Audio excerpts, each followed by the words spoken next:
Okay, so this is part two. So what we went over last time, we did have a little piece off camera. Right now we're recording, but I had stopped recording. Right. And you had told me a piece, I think you wanted to share it, about an experience you had as a young child. But just to catch up where we are, we went from your birth in Paris, how your family got there, and then your mainly father's decision to leave, go to the south of France, and then again his decision to leave the south of France and take a journey to Spain. And where we left off is you're in Spain about to get on a boat over to Cuba. But Right. first, I think you wanted to share about your condition as a child with your eye. Well, when I was about 18 months old, I had pneumonia. And obviously, this is obviously a genetic thing because your Ema had the same thing. She had a weak muscle in her eye, which is what I had. And so my eye turned in. And Yeah. your mom was cross-eyed for a very short time. Because of the experience I had had as a child. I mean, I was cross-eyed until I was about 12 years old. And it was very painful. And by the Because time you were 12, were you in Cuba at that time or already in New York? we were already in New York. We arrived in New York when I was 9 years old. Okay. I was in Cuba from the age of 6 to 9, 3 years. Right. I'll explain to you why we were there for 3 years, because most people didn't stay that long. Mm-hmm. Most people were in Cuba for months, 2, 3, 4, 6 months, as far as I know, no more than that. And then they came to the United States. We were there for 3 years. Yeah. And the reason is that, Wait, you, don't get there yet. okay. You're skipping. You are skipping.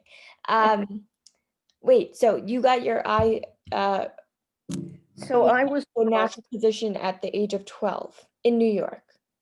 I had a surgery at the age of 12 to correct. Right. But anyway, I was cross-eyed from the age of about 18 months till the age of 12. And I wore glasses. Now, frankly, it never did any good for me to wear glasses, but I think in those days they really didn't know. They thought it might help and it might strengthen my eye, but it never did. It never did. I had to do exercises. My mother would have me put a patch on my eye and then do exercises, because as soon as I closed this eye, the eye would straighten Yeah. in order to be able to look at things. Yeah. So they made me wear a patch. They made me wear these very dark glasses, as I think I told you, with a hole in the middle of this eye. None of it really did any good. How did that affect your self-esteem as a child? Not well at all. Yeah. Felt I was ugly.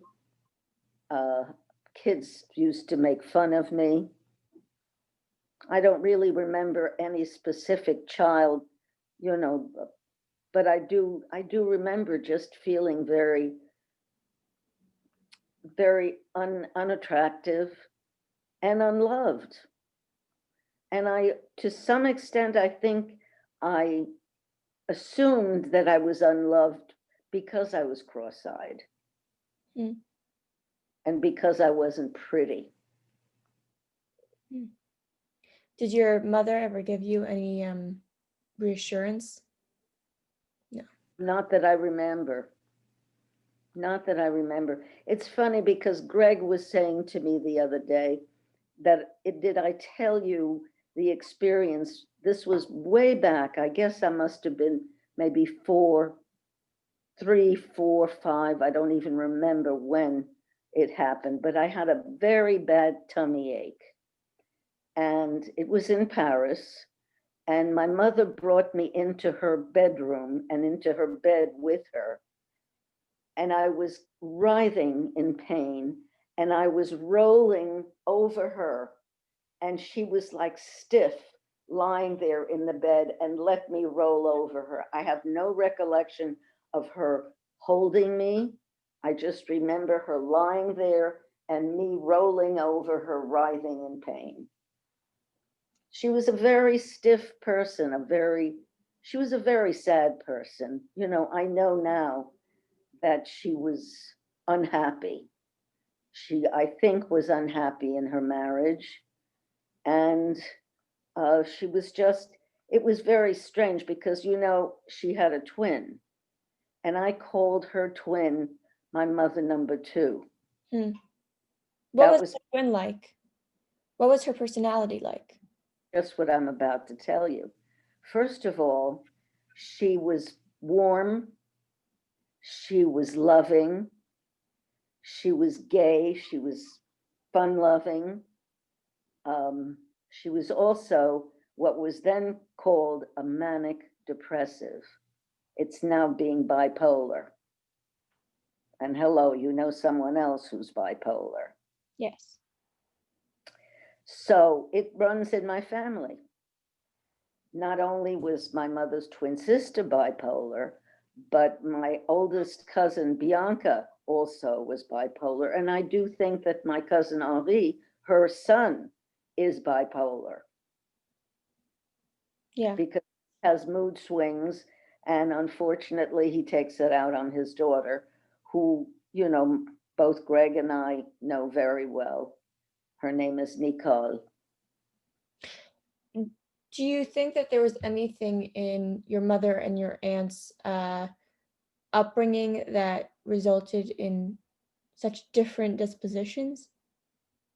No, but my aunt used to tell me about what used to happen when their mother went away for the day in Poland when they were little girls.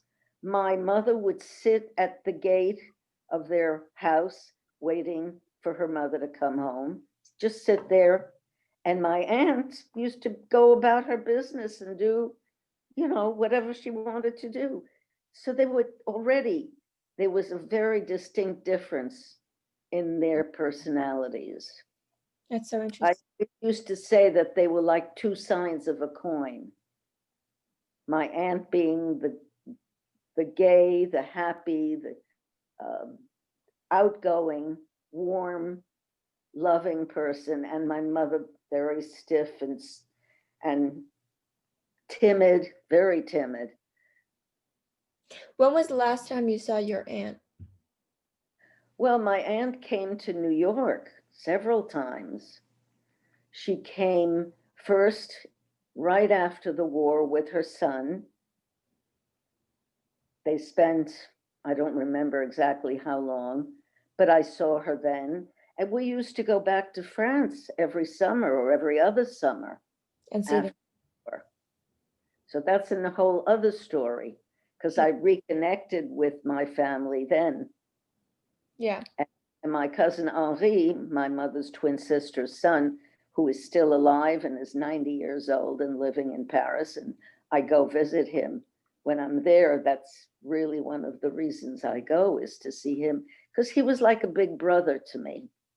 When I was a little girl, he used to set up, like, he'd have four chairs, two chairs and then two in the back, and he'd be the chauffeur, and I'd be in the back with my doll, you know, as the the passenger. I admired him. My mother admired him. He was very bright, uh, very learned, even as a little kid.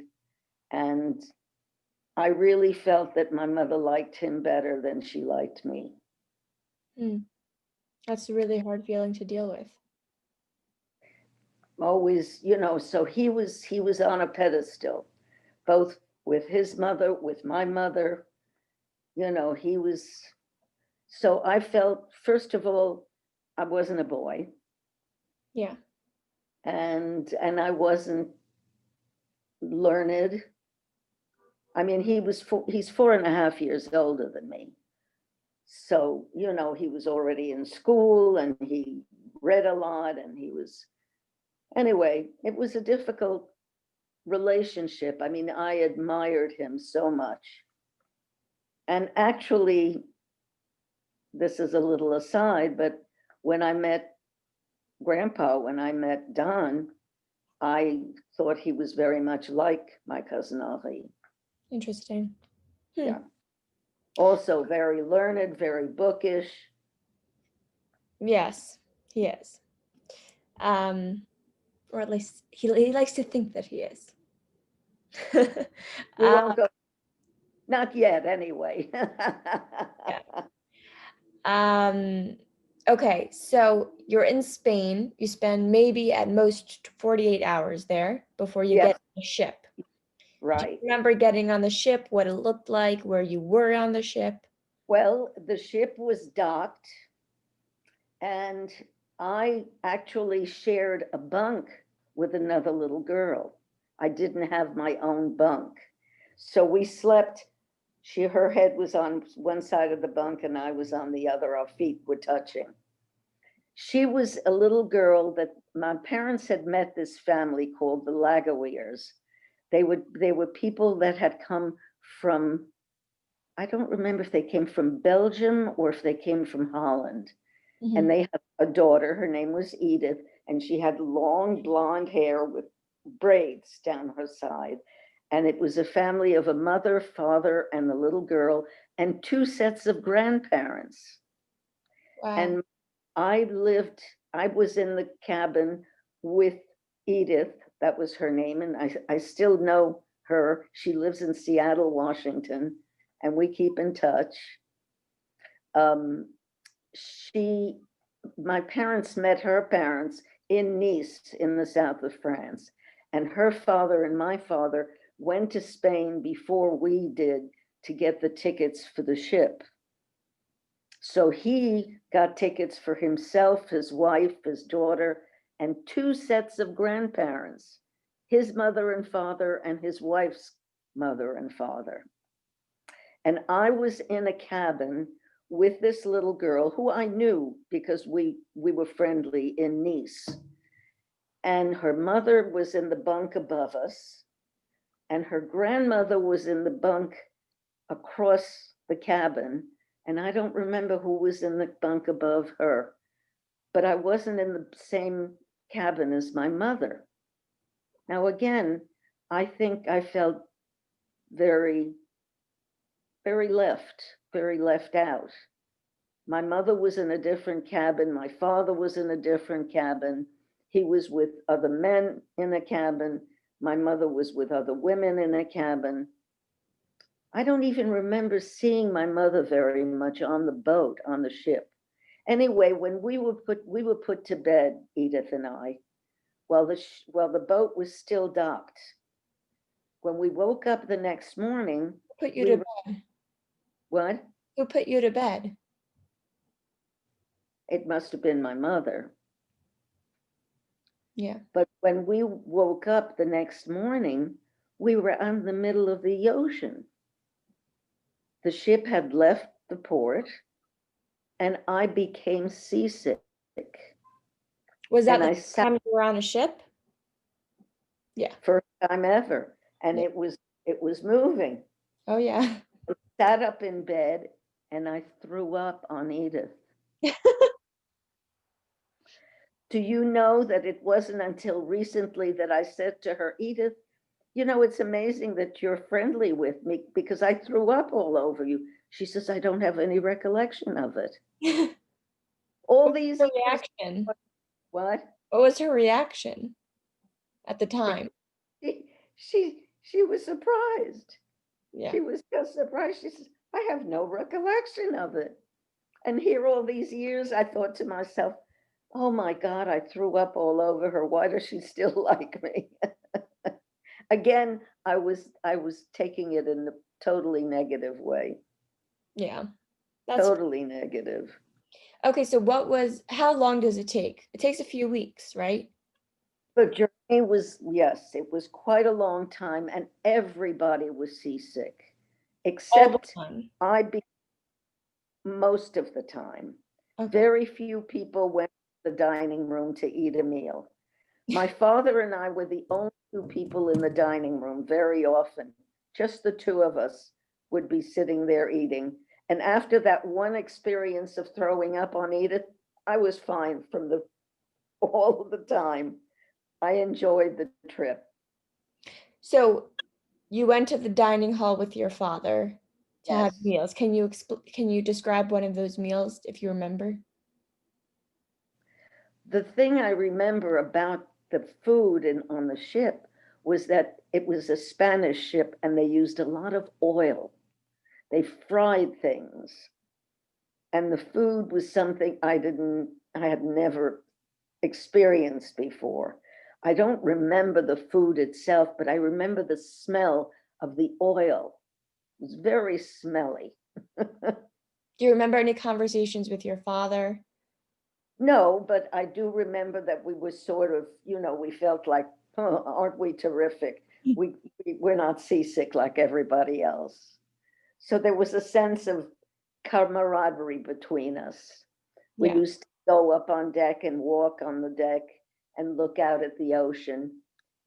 And if I'm not mistaken, I don't remember this, but I know it was told to me that we saw German submarines.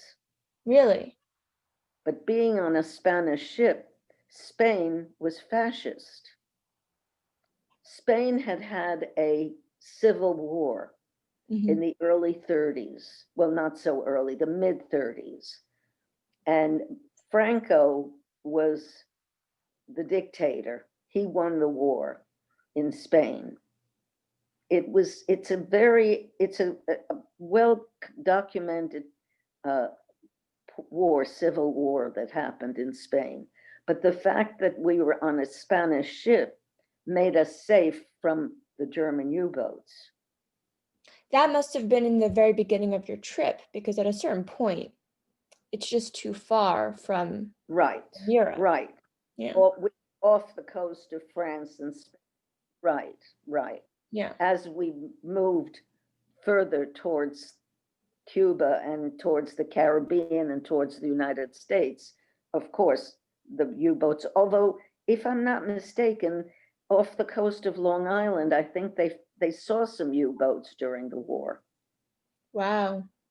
No U-boat ever landed, but you should look it up, Google that, because I think, if I'm not mistaken, it's a vague memory I have. I don't know that much about it, but I'm quite sure that at one point there was a German submarine that was near Long Island somewhere. Hmm. Okay, so what time of the year was it when you were sailing? It was the summertime, right? No, it was October, October. and Okay. that's why it was very, ocean was very, you know, I mean, as you know, there are hurricanes in September and October, and the Atlantic was not smooth. That's why everyone was seasick. So exactly, Yeah. and the trip took, I would say, maybe 10 days or 2 weeks. Okay.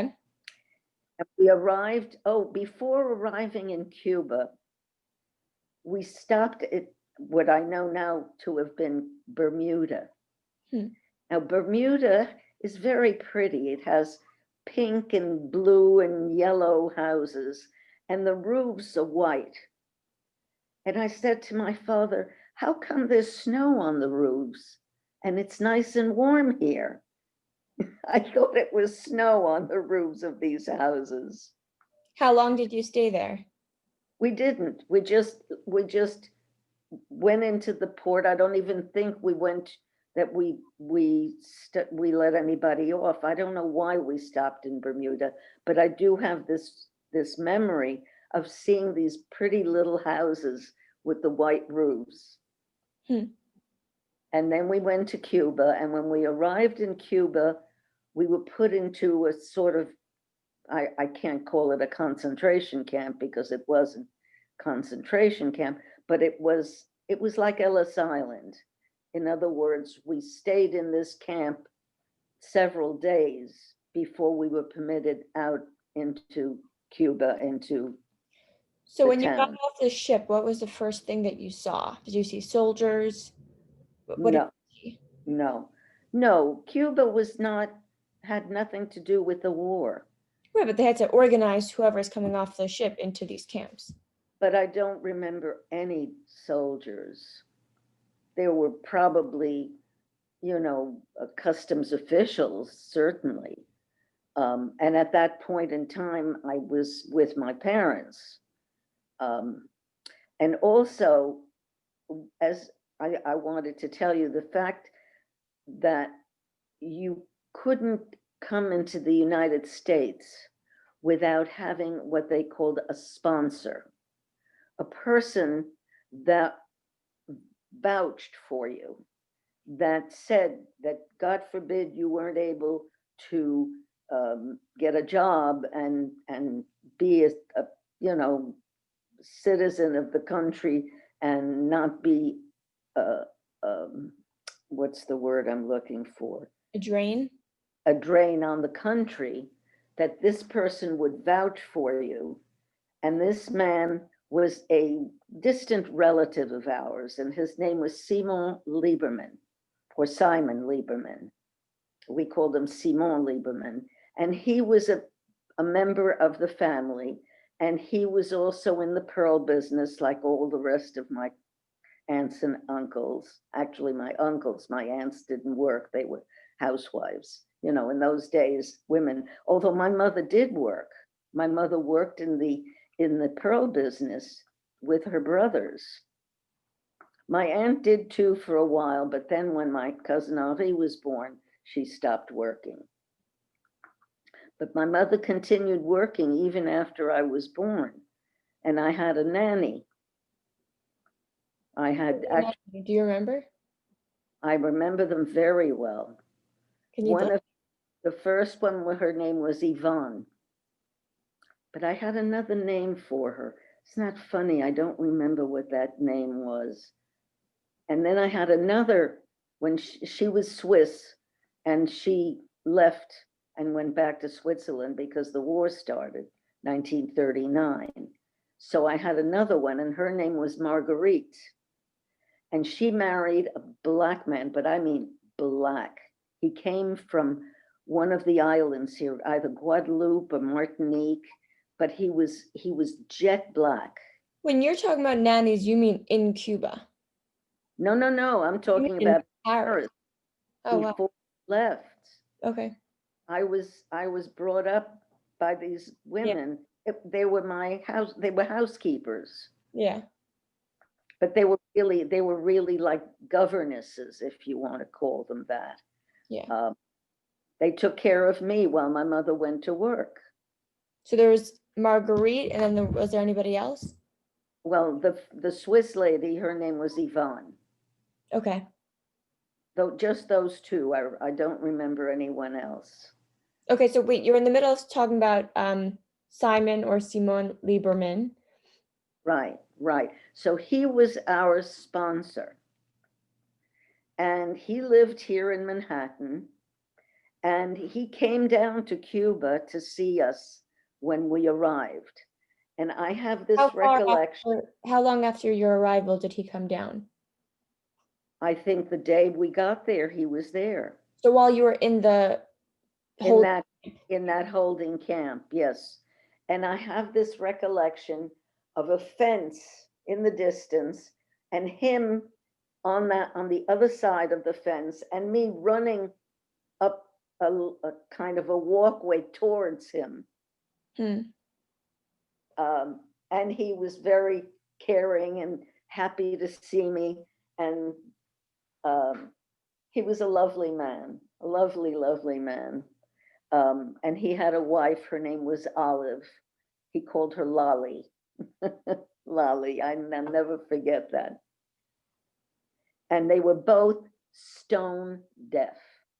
They both wore hearing aids and were very hard of hearing. How old were they? It's hard for me to know. They seemed awfully old to me, but maybe they were in their 40s. My parents, my mother had me when she was 30. So if I was 6, she would have been 36. Now, this man wasn't much older than my mother, so he must have been maybe 40. Wow. Did they But use sign language? what? Did they use sign language? Oh, no, no, no. They had hearing aids, And so both of them. they could hear. Yes, Okay. yes. Okay. Oh, I became very, very close to Olive. When Simone died, I took care of her.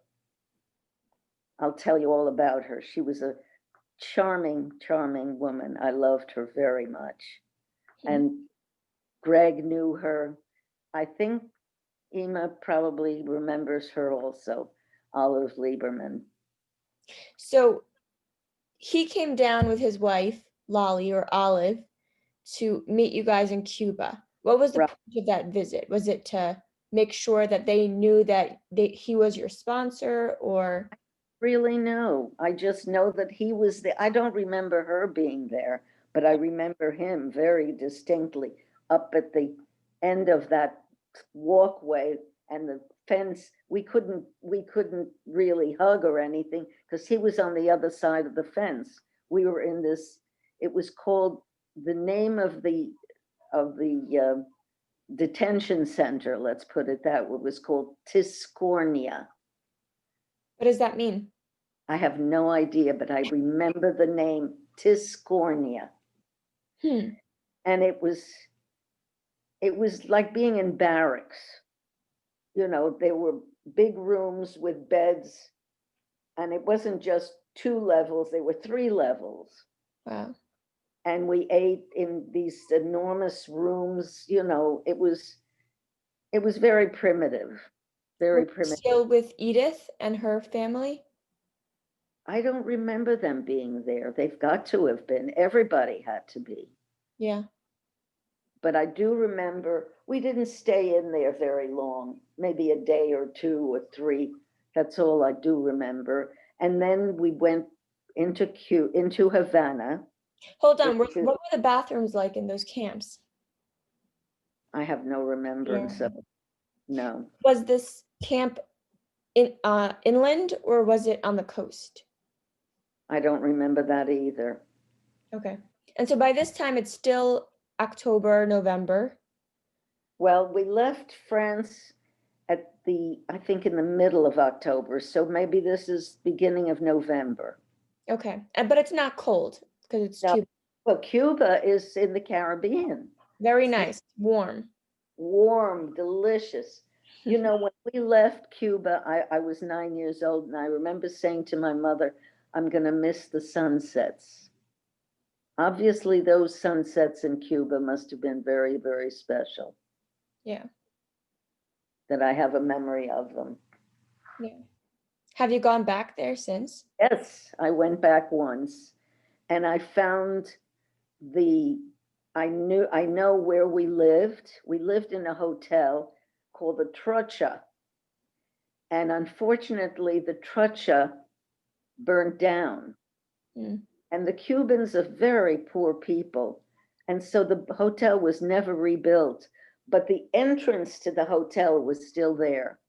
And I was on a tour with other people in a bus, and we were being shown around by an architect. And I said to him, do you know where the Trocha Hotel is? And he said, oh, sure, but it burned down, but we'll drive by. And in the bus, we drove by and saw the entrance to the hotel. It was a whole square block, this Yeah. hotel. It wasn't just a hotel, it was several buildings and gardens, beautiful gardens with statues of lions in them. And there were lizards running around. Hmm. And there were a lot of little kids there. There were a lot of You were taken from that holding camp and put in Havana directly in this in hotel this hotel, where you right? stayed for how long? The entire 3 years or just I was there. We lived three there years? for years, right? Wow. I went to school. First, I went to one school called the English School, and it was an American teacher, and we were all little immigrant children in her class. There were Belgians and Dutch and Germans and French, And I don't remember any others, but they might have been Italians also, for all I remember. Who But was we paying all learned for all things this? from her. Why? Who was paying for your stay in the hotel? Was it your parents or was it the My Liebermans? parents, It was your parents. I don't know. I don't know. You know, these are things that when you're a 6-year-old child, you You don't don't. pick up on. Yeah. So was the whole hotel filled with immigrants or was it just you? What was the living situation like?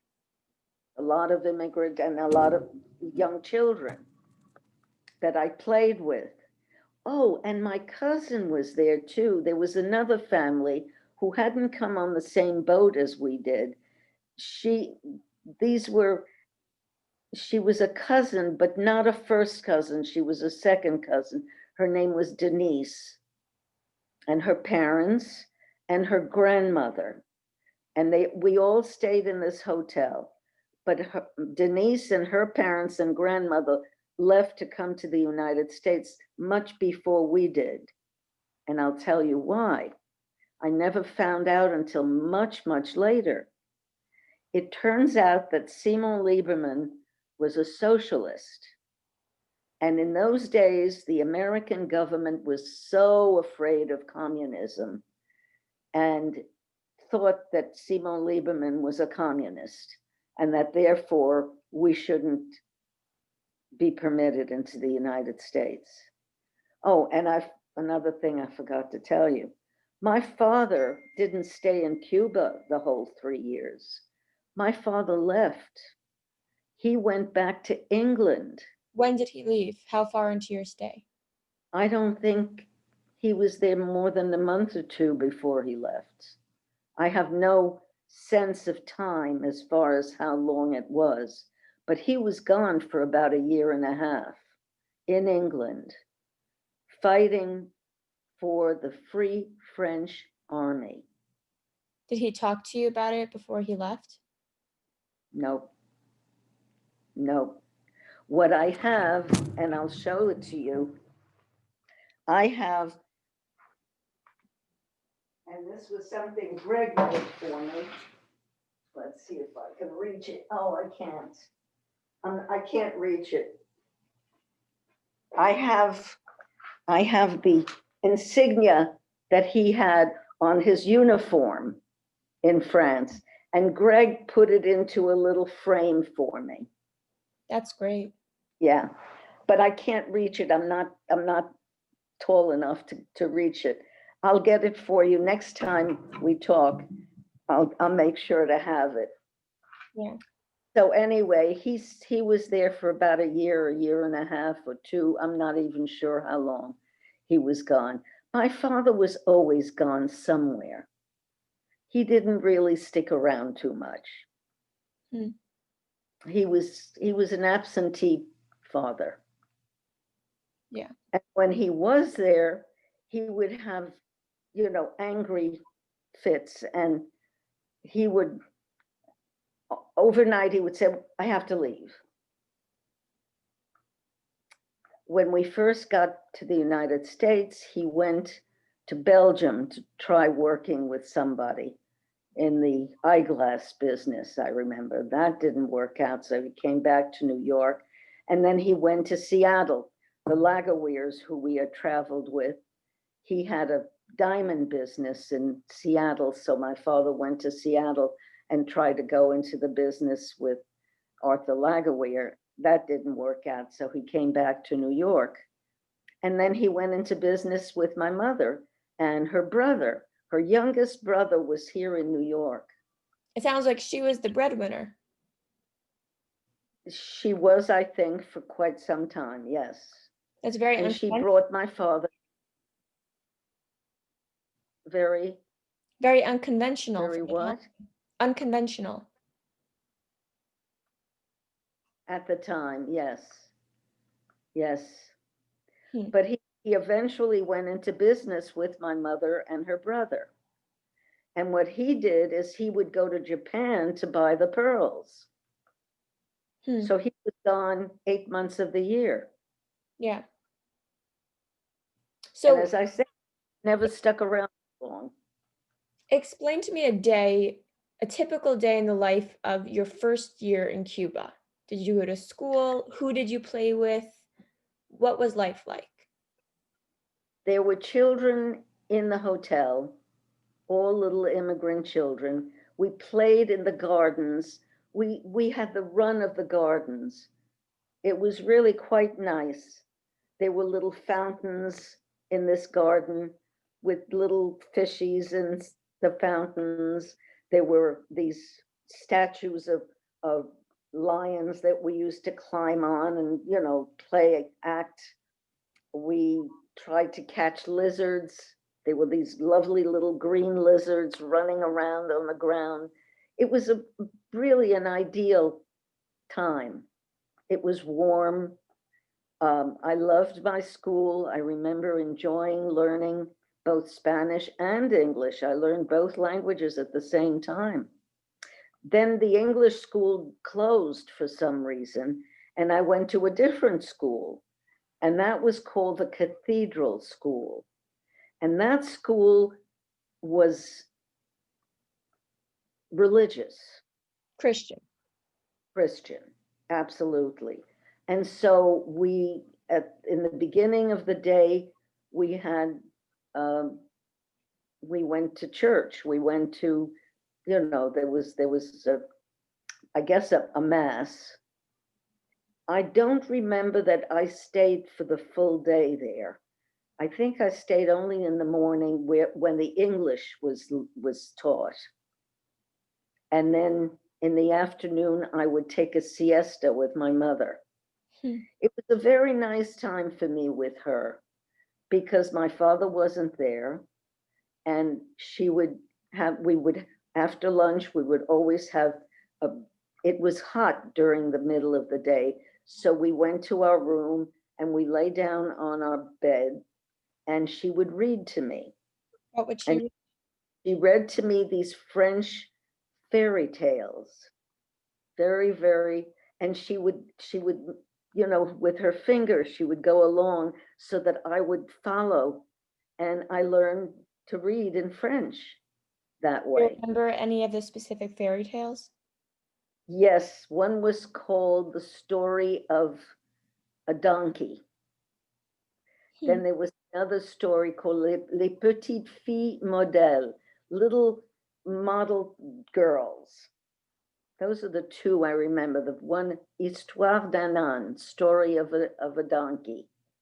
I don't have any real recollection of the stories themselves, but I do remember the title. And it's a very famous writer, as a matter of fact. She was a countess, La Comtesse de Ségur, Segur. And a couple of years ago, there was um, um, an exhibit at the Met about this painter. And there I see a painting of the Comtesse de Ségur. And I thought, oh my God, I know that woman. That's I've amazing. seen a picture of her before. I don't know where my mother got the books. I think she may have brought them with us from France Yeah. Yeah. because I don't remember there being a library where we could borrow French books of all things.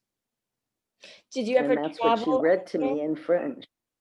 Did you ever travel anywhere within Cuba? Well, yes, there was a like a country club that we went to that was near the ocean. So I learned to swim, and there was a beach there, and it was lots of fun. I remember enjoying going there a lot. Which beach was better, the beach in Cuba or the one in Nice? Well, the beach in Cuba was sand. The one Yeah, in Nice was these rocks. rocks. So it wasn't pleasant. You couldn't walk barefoot on the beach in Nice. Yeah. Yeah. You had to have shoes. Did you have any I uh have no recollection of actually going in the water, hmm, it but must in be, yeah. in Cuba, I went in the water and I remember I thought to float on my back, and somebody came along and flipped me over, and I found myself underwater and I knew how to do the breaststroke. So I started swimming underwater. I didn't know how to swim on top of the water. That's great. That's how I learned how to swim. Yeah. Did you have any friends, particular friends that you remember playing with during that time? There was a little boy, and I remember this because unfortunately his mother committed suicide Hmm. while we were there in Cuba. He was there with his mother. Ah, I can't remember his name. Somehow I feel like I knew it. I know it somewhere's back there. It's there. He was younger than me, um, but he was a very sweet little boy, I remember. And then there was my cousin Denise, Yeah. and for a time there was Edith, the Lagawairs, who we came over on the boat with. As a matter of fact, there's a photograph in the album. Actually, you have to ask Greg how to get into the Dropbox, because unfortunately, I'm not very good at that. I haven't been able to get into it in quite a while. Okay. Greg, me, I'm going to teach you. No, please don't. When you're here, you'll teach me. Greg, you hear that? You're watching this recording. Teach grandma when you're here. What? I'm telling Greg he has to remember now Oh, when he's here. yeah, Um, he's got to get into the Dropbox. was And that there are two Dropbox, was that but little go boy, ahead. was that little boy there only with his mother? Was he orphaned and was he all alone after she committed suicide? Feeling that's what it was.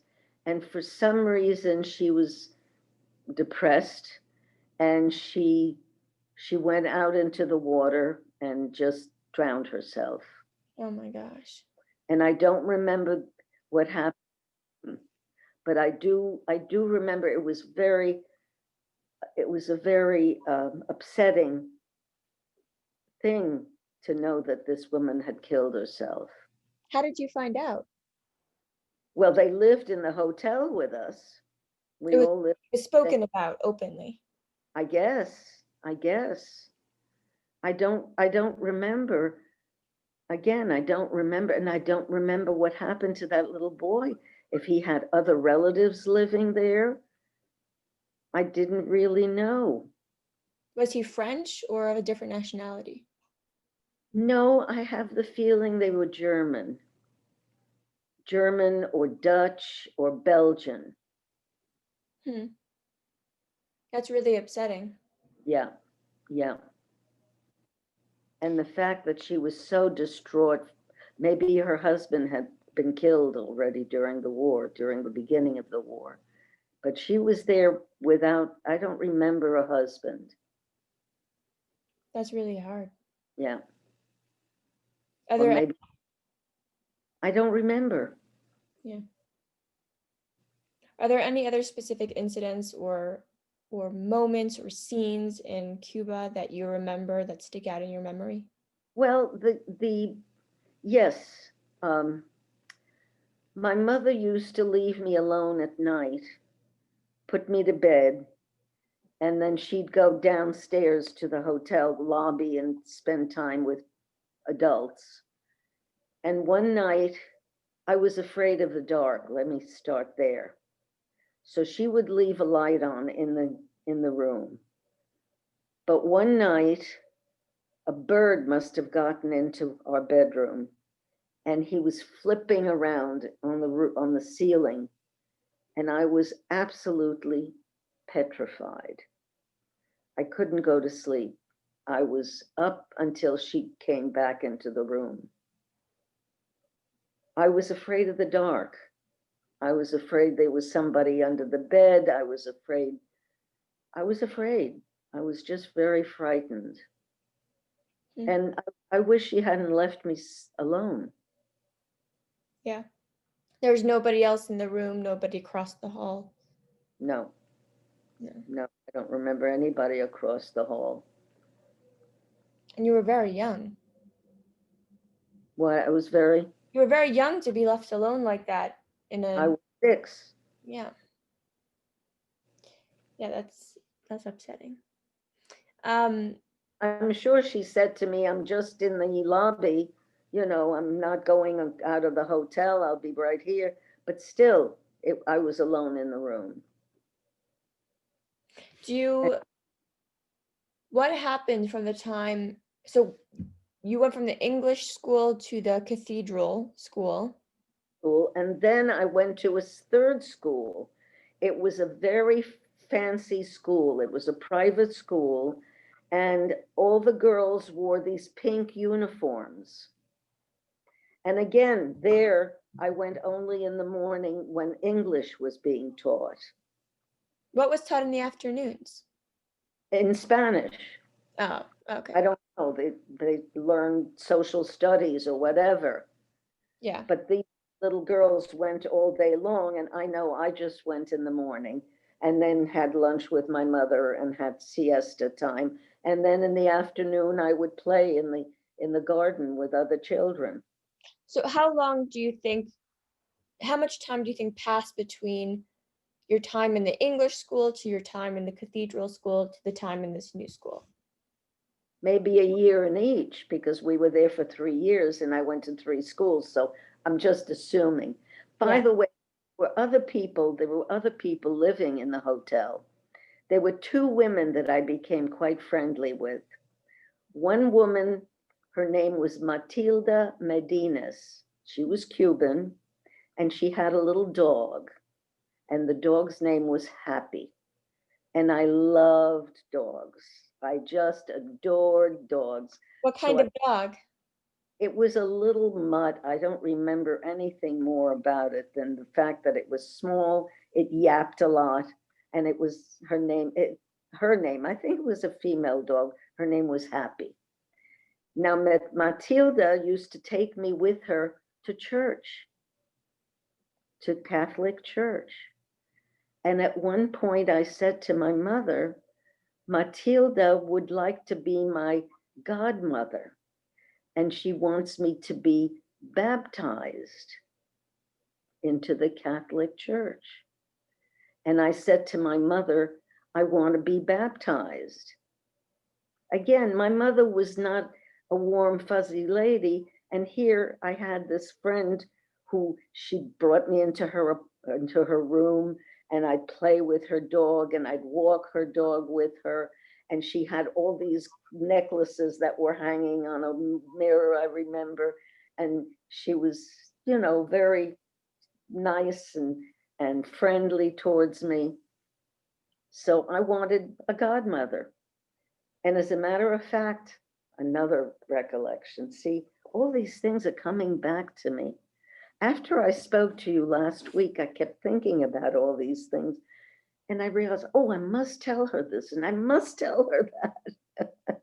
Write them down when you think of them if we're not on camera. I really should. I will. Anyway, so I picked out Matilda Medinas to be my godmother. And I picked out this man to be my godfather. He was the father of a little boy, a French family. They also had a dog. So I liked them a lot. I don't remember, the boy's name I think was Danielle. He was about my age. And again, I have a photograph of this child and his dog. Hmm.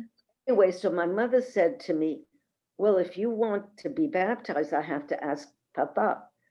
I didn't call him Daddy, it was Papa.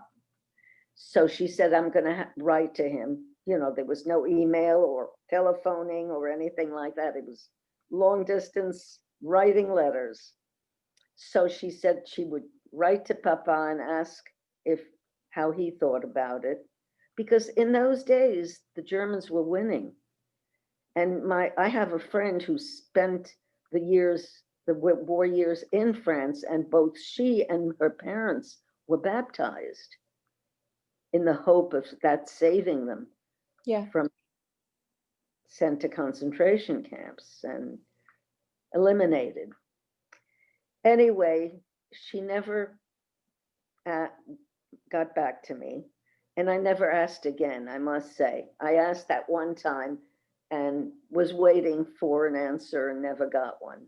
It's interesting because your parents weren't religious people, so I don't understand why they would have an objection. Maybe not. They may not have had an objection. And maybe she did write to him. I don't know. I never followed through. You know, again, a 6-year-old kid. Yeah.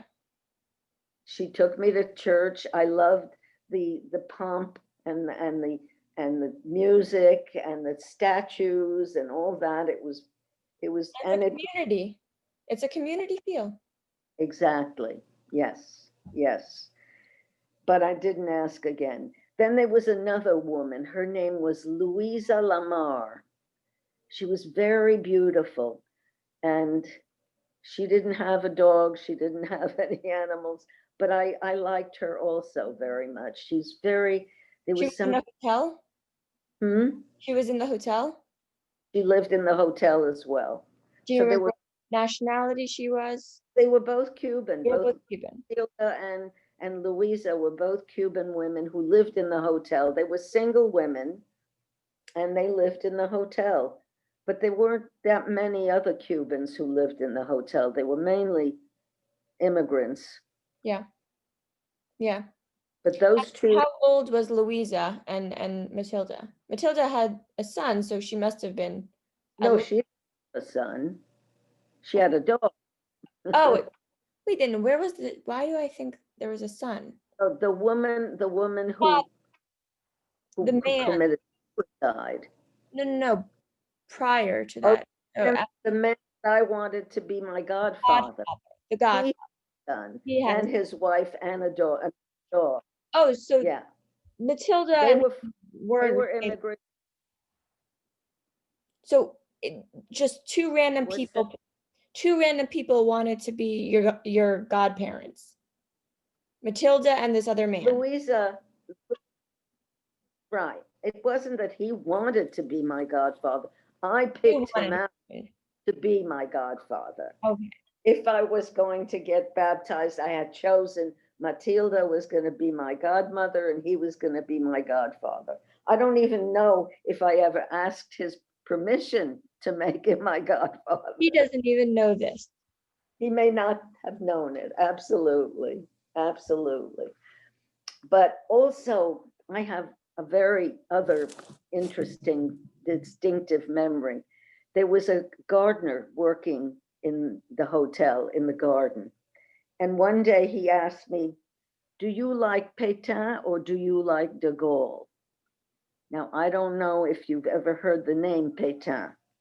Pétain was a military man, an older man with a little white mustache and a beautiful cap.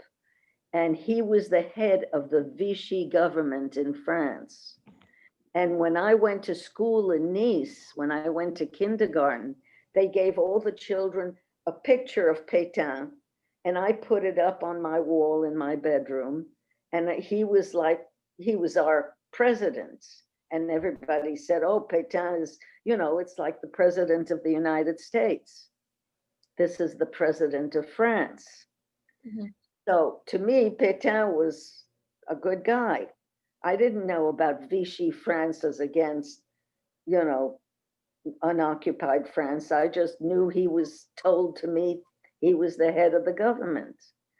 So when this guy in Cuba said to me, "Who are you for, Pétain or de Gaulle?" De Gaulle, I didn't know who that was. De Gaulle was the the leader of the Free French in London. You knew that? Yes. You the name. So I said, no, Pétain. And he says to me, you're a Nazi. And I remember being in tears, running to my mother and saying, why is he calling me a Nazi? I don't understand. I couldn't understand. And then she explained to me that Pétain was the leader of the bad part of France and the occupied French who were under the thumb of the Germans, and that de Gaulle was where my father was fighting for the freedom of France. It goes to show how little you really knew about what your father was doing. Absolutely. Yeah. And it was true all throughout my childhood with him. he was absent so much of the time. He would come, he would stay for a while, and then he'd be off somewhere. And I was never told where he was going or why he was going. He would just go. Hmm. Yeah. Did he ever win any awards or honors while he was fighting that you know of? Been sure that he was in the army that much or what he did there. Maybe he was in the underground. I don't know. I Well, have no. you have that piece that's framed. So, Yes, I do. Except a couple of years later, I was in Europe with a girlfriend. I was in college. I was 19, and I went to Europe with a girlfriend, Sally Goldenberg. I remember her name very well.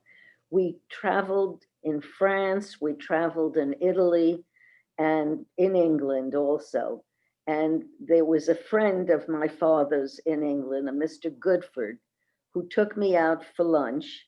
And he said to me, "Isn't it a shame that your father was never able to get into the army?" And I said, "What are you talking about?" I came back to New York and I asked my father, and his answer, no, he said, no, no, no, I was in the army. And then I have those medals, they're not medals, they're insignias yeah. from so I don't know what this Mr. Goodford meant. Maybe he got a discharge, a dishonorable discharge. I don't know. My father never went into it, even though I did ask. Well, what did he mean by French? Did he mean for de Gaulle? Oh, yeah, He definitely. meant He for, worked for de Gaulle in London. hmm. That's an interest. I don't, yeah, that would be, Maybe he was in a secretive part of the army, and that this Mr. Goodford didn't even know that he was why would working. Mr. Goodford know to begin with? He was someone who was in business with my family in Paris, in the pearl business. Okay. And when my father was in England, he was told to look him up and they became friendly. That's all I really know. Hmm. I really also don't know. It's interesting because a friend of mine said to me many, many years ago, she said, and my father, as I said to you, spent a lot of time in Japan, and he spent a year and a half in England. And my friend said to me, "Do you think maybe you have a family in Japan, that your father has another family?" I never wanted to know. Yeah, I don't blame you. I don't know.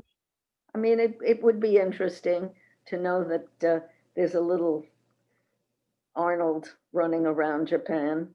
Not a little one. I'm 86 years old, and that person could be, well, my father spent time in Japan from 1948. He started going to Japan and continued into the 60s, into the late 60s.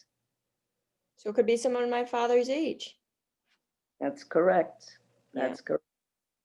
Okay. And and then some this Mr. Goodford also intimated to me that my father had a relationship with a woman in London. Hmm. Just Been very upsetting learning about this at an older age. I learned that when I was 19. Yeah, you're an adult by that point. Right. Well, Young do you adult. really consider yourself having been an adult at the age of 19?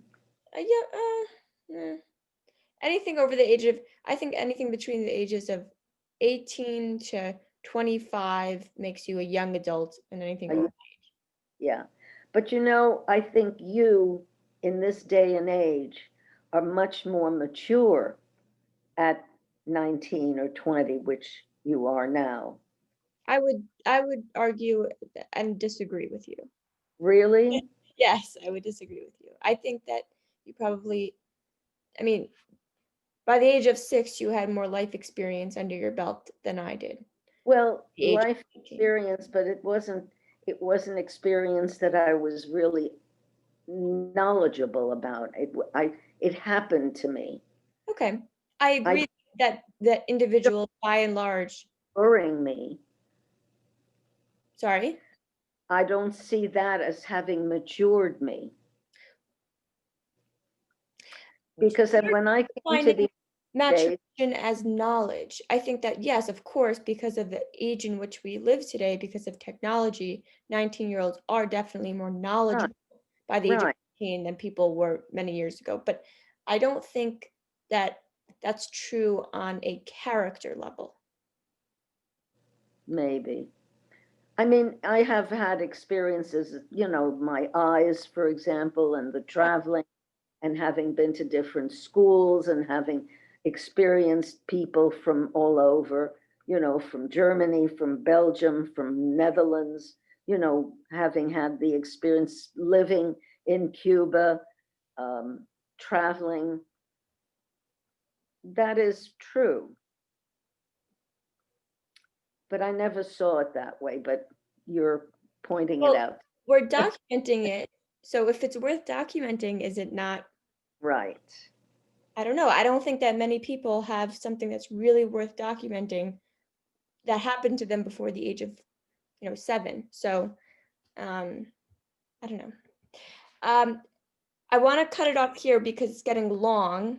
Right. But why don't you take the time after I stop the recording right now, and you can write down any other memories you have from Cuba. You can just take a You. time to process. And then when we come on next time, we can finish up Cuba. You can tell us about any other memories you have from those 3 years, and then we can move on to the Well, I journey to New think York. I covered it with Matilda, Louisa, Monsieur Abukaya. That was the man's name who I wanted a Godfather. godfather. Abukaya. I'll never forget that name. It was such a, I don't even know how you write it. But it was a mother and a father and a son and this little dog, they were called Sky Terrier, a little gray dog. Hmm. And they Okay, left Cuba way before we did. you might not have you might not have anything on top of your mind right now, but you said Right. that sometimes after we hang up, you have memories that come back. So if you have anything that comes back, we'll start with that, and then we Okay. can go to the journey to New York. Okay. Okay, I'm gonna stop the recording. From Cuba to New York very clearly also. Good, good. Okay, I'm gonna stop the recording now.